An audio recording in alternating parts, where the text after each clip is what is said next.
ओम शांति। आज 3 सितंबर 2023 की अव्यक्त मधुर महावाक्य। रिवाज है 25 नवंबर 1995।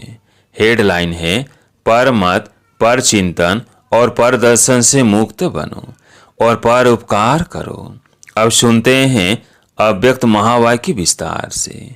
आज बाप दादा ने कहा, आज बाप दादा अपने चारों ओर जो बाप के बच्चे हैं, विशेष हैं, उन सर्व विशेष आत्माओं को देख रहे हैं, चाहे भारत के व विदेश के किसी भी कोने में हैं। लेकिन बाप दादा सर्व विशेष आत्माओं को समीप देख रहे हैं।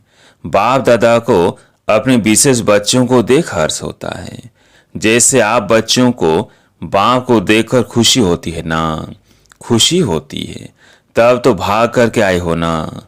तो बाप को भी खुशी होती है कि मेरा एक एक बच्चा विशेष आत्मा है, चाहे बुजुर्ग है, अनपढ़ है, छोटे बच्चे हैं, युवा है, प्रवृत्ति वाले हैं, लेकिन सारे विश्व के आगे विशेष है। चाहे कितने भी बड़े बड़े वैज्ञानिक चमत्कार दिखाने वाले भी हैं, चंद्रमा तक पहुंचने वाले भी हैं, लेकिन बाप के विशेष बच्चों के आगे वो भी अनजान है। पांचों ही तत्वों को जान लिया, उन्हों पर विजय भी प्राप्त कर ली, लेकिन छोटी सी बिंदु आत्मा को नहीं जाना। यहाँ छोटे बच्चे से पूछेंगे तुम कौन हो, तो क्या कहेगा? आत्मा हो कहेगा ना। आत्मा कहाँ रहती है वो ही बताएगा। और वैज्ञानिक से पूछो आत्मा क्या है, आत्मा के ज्ञान को अभी तक जान नहीं सके। तो कितने भी बड़े हिस्ट्री के हिसाब से, इस दुनिया के हिसाब से विशेष हो, लेकिन जिसने अपने को नहीं जाना, उससे तो यहाँ का 5 वर्ष वाला बच्चा विशेष हो गया। आप लोगों का शुरू का विशेष फलक का गीत है, याद है? कौन सा गीत है? एक गीत था, कितना भी बड़ा सेठ स्वामी हो, लेकिन अलग को नहीं जाना। तो कितने भी बड़े हो, चाहे नेता हो, चाहे अभिनेता हो, लेकिन अपने आप को नहीं जाना, तो क्या जाना? तो ऐसी विशेष आत्माएं हो। यहाँ की अनपढ़ बुजुर्ग माता है और दूसरी तरफ अच्छा महात्मा है, लेकिन बुजुर्ग माता फलक से कहेगी कि हमने परमात्मा को पा लिया, और महात्मा कहेगा परमात्मा को पाना बहुत मुश्किल है।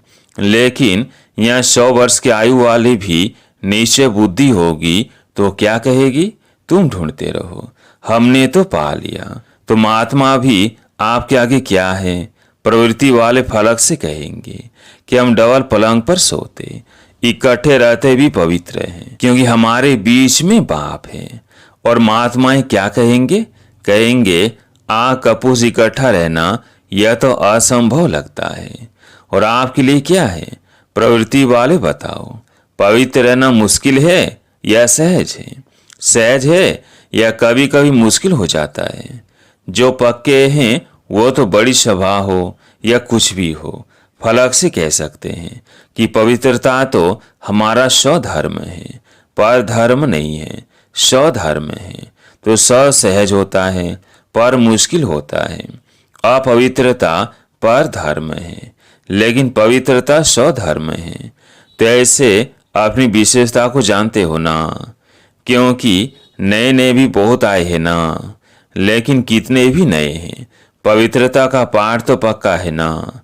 कई बच्चे ऐसा भी करते हैं, जब तक बाप से मिलने का 1 साल पूरा नहीं होता, सबको पता है कि यह नियम पक्का है।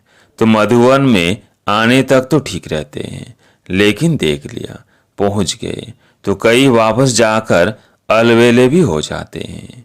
लेकिन सोचो कि पवित्रता की प्रतिज्ञा किससे की? बाप से की ना। बाप का फरमान है ना। तो बाप से प्रतिज्ञा कर, और फिर अगर अलवेले होते हैं तो नुकसान किसका होगा? ब्राह्मण परिवार में तो 1 जाते 10 आते हैं, लेकिन नुकसान कमजोर होने का उन आत्माओं को होता है।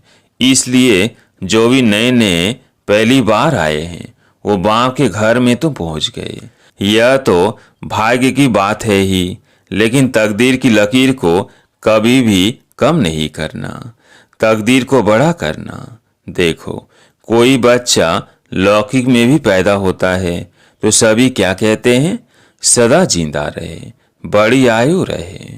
तो बाप दादा भी विशेष आत्माओं की अविनाशी विशेषता देखना चाहते हैं। थोड़े टाइम की नहीं, 1 साल चले, 2 साल चले, ये नहीं। अविनाशी रहने वालों को ही अविनाशी प्रारब्ध प्राप्त होती है। तो माताएं भी पक्की है, क्योंकि चाहे आप 1 साल के हो या 2 साल के हो, 4 के हो, लेकिन समाप्ति तो एक ही समय होनी है ना। विनाश तो इकट्ठा ही होगा ना। कि आप कहेंगे कि हम तो 2 साल के हैं, हमारी सिल्वर जुबली हो जावे, पीछे विनाश होवे, यह तो नहीं होगा ना। इसलिए पीछे आने वाले को और आगे जाना है। थोड़े समय में बहुत कमाई कर सकते हो, फिर भी आप लोगों को पुरुषार्थ का समय मिला है। आगे चल करके तो इतना समय भी नहीं मिलेगा। सुनाया था ना कि अभी लेट का बोर्ड तो लग गया है, लेकिन टू लेट का नहीं लगा है। तो आप सभी लकी हो। सिर्फ अपने भाग्य को स्मृति में रखते हुए बढ़ते चलना, कोई बातों में नहीं जाना। आज बाप दादा देख रहे थे कि बच्चों के पुरुषार्थ का समय वेस्ट क्यों जाता है। चाहता कोई नहीं है, सब चाहते हैं कि हमारा समय सफल हो, लेकिन बीच बीच में कहाँ आधा घंटा, कहाँ 15 मिनट, कहाँ 5 मिनट वेस्ट चला जाता है। तो उसका कारण क्या? आज बाप दादा ने देखा कि मेजॉरिटी का विशेष पुरुषार्थ जो कम या ढीला होता है, उसके 3 कारण हैं। पहला, चलते चलते सीमत के साथ साथ आत्माओं की परमत मिक्स कर देते हैं। कोई ने कोई बात सुना दी और आप समझते हो कि सुनाने वाला तो अच्छा सच्चा महारथी है और आपका उस पर फैद भी है। जब ऐसी कोई आत्मा आपको कोई ऐसी बातें सुनाती है जिसमें इंटरेस्ट भी आता है, समाचार तो अच्छा है, जैसे संसार समाचार अच्छा लगता है ना, तो ब्राह्मण संसार समाचार भी अच्छा लगता है। तो आपने उस पर फैत रख करके वो बात सुन ली, माना अपने अंदर समा ली, कट नहीं किया। तो बात सच्ची भी है, समाचार सच्चा भी होता है, सब झूठा नहीं होता, कोई सच्चा भी होता है। लेकिन बाप का फरमान क्या है कि ऐसे समाचार भले सुनो, यह है फरमान नहीं, जिससे आपका कोई कनेक्शन नहीं है, सिर्फ दिलचस्प समाचार है। आप कुछ कर नहीं सकते, सिर्फ सुन लिया तो समाचार बुद्धि में तो गया, टाइम वेस्ट तो हुआ या नहीं, और बाप की सीमत में परमत मिक्स कर दी, क्योंकि बाप की आज्ञा है सुनते हुए नहीं सुनो। तो आपने सुना क्यों? उसकी आदत डाली। मानो एक बारी आपको समाचार सुनाया, आपको भी बहुत अच्छा लगा, नई बात है, ऐसा भी होता है, ये पता तो पड़ गया। लेकिन अगर एक बारी आपने उनकी बात सुनी तो दूसरे बारी वो कहाँ जाएगा? आप उसके लिए कूड़े का डिब्बा बन गए ना। जो भी ऐसा समाचार होगा वो आपके पास ही आकर सुनाएगा, क्योंकि आपने सुना। इसलिए या तो उसको समझाओ, ऐसी बातों से उसको भी मुक्त करो। सुन करके इंटरेस्ट नहीं बढ़ाओ, लेकिन असुनते हो तो आप में इतनी ताकत हो जो उसको भी सदा के लिए फुल स्टॉप लगा दो। अपने अंदर भी फुल स्टॉप लगाओ। जिस व्यक्ति का समाचार सुना उसके प्रति दृष्टि में व संकल्प में भी घृणा भाव बिल्कुल नहीं हो। इतनी पावर आप में है तो ये सुनना नहीं हुआ, उसका कल्याण करना हुआ। लेकिन रिजल्ट में देखा जाता है मेजॉरिटी थोड़ा थोड़ा कीचड़ इकट्ठा होते होते ये घृणा भाव या चाल चलन में अंतर आ जाता है और कुछ भी नहीं होगा ना, तो उस आत्मा के प्रति सेवा करने की भावना नहीं होगी, भारीपन होगा। इसको कहा जाता है श्रीमत में परमत मिलाना। समाचार तो बाप दादा भी सुनते हैं, लेकिन होता क्या है, मेजॉरिटी का भाव बदल जाता है, सुनाने में भी भाव बदल जाता है। एक आकर कहता है मैंने देखा कि ये दो बात कर रहे थे और एक का सुना हुआ दूसरा फिर कहते हैं नहीं नहीं खड़े भी थे और बहुत अच्छी तरह से नहीं खड़े थे। दूसरा एडिशन हुआ। फिर तीसरा कहेगा इनों का तो होता ही है, कितना भाव बदल गया। उनों की भावना क्या और बातों में भाव कितना बदल जाता है। तो ये परमत वायुमंडल को खराब कर देता है। तो जो टाइम वेस्ट जाता है उसका एक कारण परमत और दूसरा कारण है पर चिंतन। एक से बात सुनी तो 8-10 को नहीं सुनावे, यह नहीं हो सकता। अगर कोई दूर देश में भी होगा ना तो भी उसको पत्र में भी लिख देंगे। यह बहुत नई बात हुई है, आप आएंगे ना तो जरूर सुनाएंगे। तो ये क्या हो गया? पर चिंतन। समझो आपने 4 को सुनाया, उन 4 की भावना उस आत्मा के प्रति आपने खराब तो की ना, और पर चिंतन शुरू हुआ। तो इसकी गति बड़ी फास्ट और लंबी होती है। पर चिंतन 1-2 सेकंड में पूरा नहीं होता। जैसे बाप दादा सुनाते हैं कि जब किसको भी ज्ञान सुनाओ तो इंटरेस्ट दिलाने के लिए उसको कहानी की रीति से सुनाओ। पहले ये हुआ, फिर क्या हुआ, फिर क्या हुआ, फिर क्या हुआ, तो इंटरेस्ट बढ़ता है ना। ऐसे जो पर चिंतन होता है वह भी एक इंटरेस्टेड होता है, उसमें दूसरा जरूर सोचेगा फिर क्या हुआ, फिर ऐसे हुआ, हाँ ऐसे हुआ होगा। तो ये भी कहानी बड़ी लंबी है। बाप दादा तो सबकी दिल की बातें सुनते भी हैं, देखते भी हैं। कोई कितना भी छिपाने की कोशिश करे, सिर्फ बाप दादा कहाँ कहाँ लोक संग्रह के अर्थ खुला इशारा नहीं देते। बाकी जानते सब है, देखते सब है। कोई कितना भी कहे कि नहीं मैं तो कभी नहीं करता। बाप दादा के पास रजिस्टर है, कितने बार किया, क्या क्या किया, किस समय किया, कितनों से किया, यह सब रजिस्टर है। सिर्फ कहाँ कहाँ चुप रहना पड़ता है। तो दूसरी बात सुनाई पर चिंतन, उसका सौ चिंतन कभी नहीं चलेगा। कोई बात होगी पर चिंतन वाला अपनी गलती भी दूसरे पर लगाएगा, और पर चिंतन वाले बात बनाने में नंबर 1 होते हैं। पूरी अपनी गलती दूसरे के प्रति ऐसे सिद्ध करेंगे जो सुनने वाले बड़ों को भी चुप रहना पड़ता है। तो सौ चिंतन इसको नहीं कहा जाता है कि सिर्फ ज्ञान की पॉइंट से रिपीट कर दी या ज्ञान की पॉइंट से सुन ली, सुना दी। सिर्फ यही सौ चिंतन नहीं है, लेकिन सौ चिंतन अर्थात अपनी सूक्ष्म कमजोरियों को, अपनी छोटी छोटी गलतियों को चिंतन करके मिटाना, परिवर्तन करना, ये सौ चिंतन है। बाकी ज्ञान सुनना और सुनाना, उसमें तो सभी होशियार हो, वो ज्ञान का चिंतन है, मनन है। लेकिन सौ चिंतन का मेन अर्थ अपने प्रति है, क्योंकि जब रिजल्ट निकलेगी तो रिजल्ट में यह नहीं देखा जाएगा कि इसने ज्ञान का मनन अच्छा किया या सेवा में ज्ञान को अच्छा यूज किया।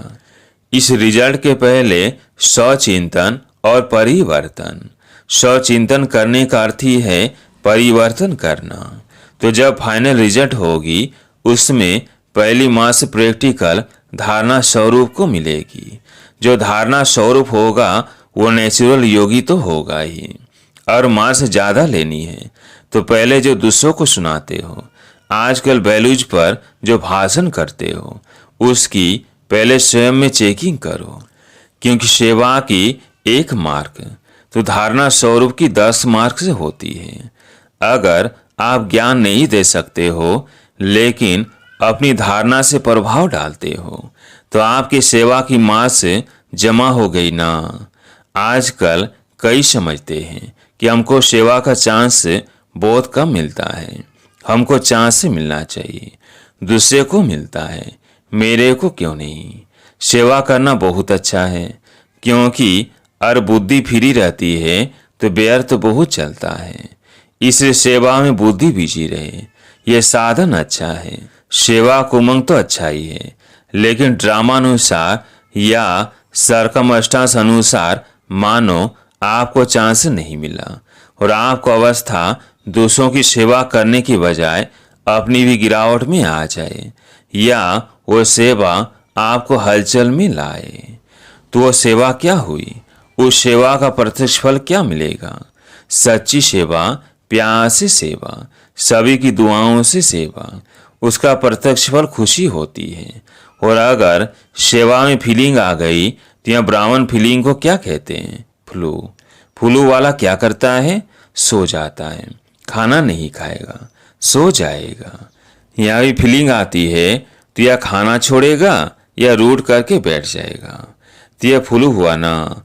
अगर आप धारणा स्वरूप हो, सच्चे सेवाधारी हो, स्वार्थी सेवा नहीं।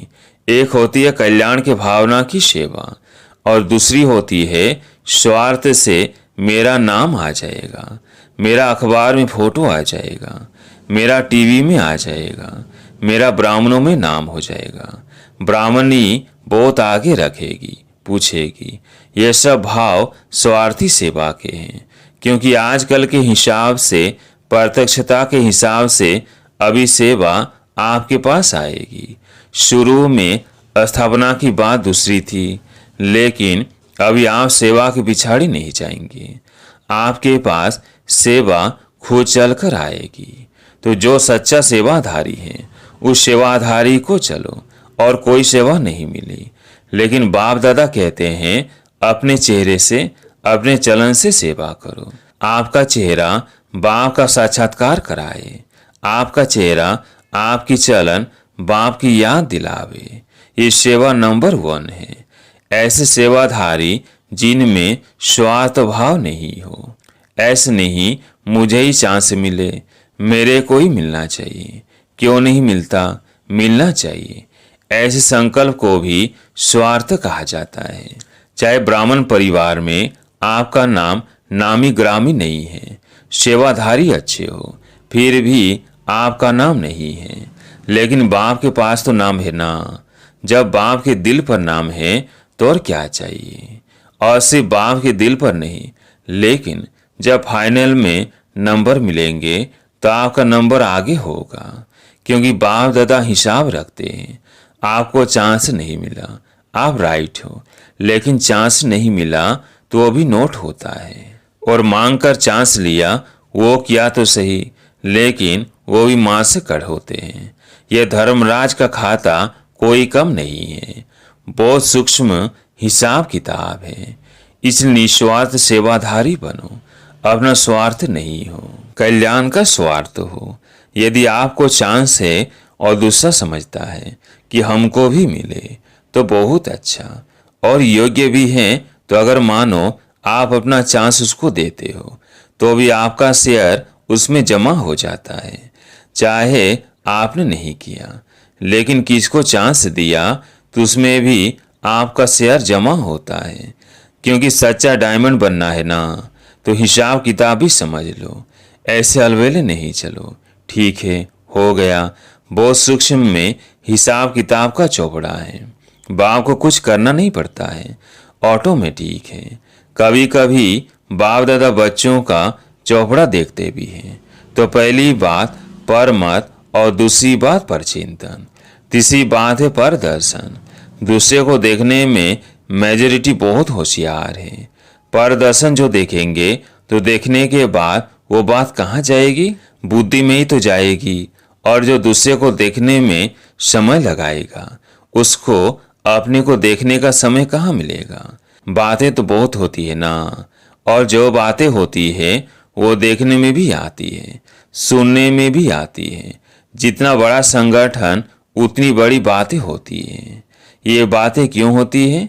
कई सोचते हैं ये बातें होनी नहीं चाहिए, नहीं होनी चाहिए, वो ठीक है, लेकिन जिसके लिए आप समझ रहे हो नहीं होनी चाहिए, उसने समय क्यों दिया? और ये बातें ही तो पेपर हैं। जितनी बड़ी पढ़ाई उतने बड़े पेपर भी होते हैं। ये वायुमंडल बनना, ये सब के लिए पेपर भी है कि परमत या परदर्शन या परचिंतन में कहाँ तक अपने को सेफ रखते हैं। दो बातें अलग हैं। एक है जिम्मेवारी, जिसके कारण सुनना भी पड़ता है, देखना भी पड़ता है। तो उसमें कल्याण की भावना से सुनना और देखना। जिम्मेवारी है, कल्याण की भावना है, वो ठीक है, लेकिन अपनी अवस्था को हलचल में लाकर देखना, सुनना, यह सोचना, यह रॉन्ग है। अगर आप अपने को जिम्मेवार समझते हो तो जिम्मेवारी के पहले अपनी ब्रेक को पावरफुल बनाओ। जैसे पहाड़ी पर चढ़ते हैं तो पहले से ही सूचना देते हैं कि अपनी ब्रेक को ठीक चेक करो, तो जिम्मेवारी भी एक ऊंची स्थिति है। जिम्मेवारी भले उठाओ, लेकिन पहले ये चेक करो कि सेकंड में बिंदी लगती है कि लगाते हो बिंदी और लग जाता है क्वेश्चन मार्क। वो रॉन्ग है, उसमें समय और एनर्जी वेस्ट जाएगी। इसलिए पहले अपना ब्रेक पावरफुल करो। चलो, देखा, सुना, जहां तक हो सका कल्याण किया और फुल स्टॉप। और ऐसी स्थिति है तो जिम्मेवारी लो, नहीं तो देखते नहीं देखो, सुनते नहीं सुनो, स्वचिंतन में रहो, फायदा इसमें है। तो आज का पाठ क्या हुआ? पर मत, पर चिंतन और पर दर्शन। इन 3 बातों से मुक्त बनो और एक बात धारण करो, वो एक बात है पर उपकारी बनो। 3 प्रकार की पर को खत्म करो और एक पर उपकारी बनो। बनना आएगा तो किन बातों से मुक्त बनेंगे? माताएं क्या करेंगी? बच्चों के उपकारी या पर उपकारी? सर्व उपकारी सहज है या कठिन है?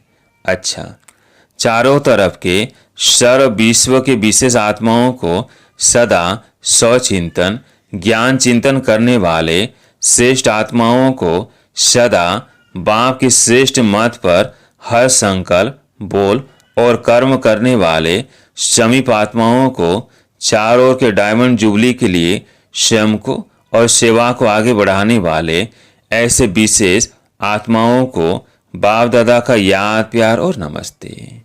वरदान: महावीर बन संजीवनी बूटी द्वारा मूर्छित को सुरजित करने वाले शक्तिवान भव।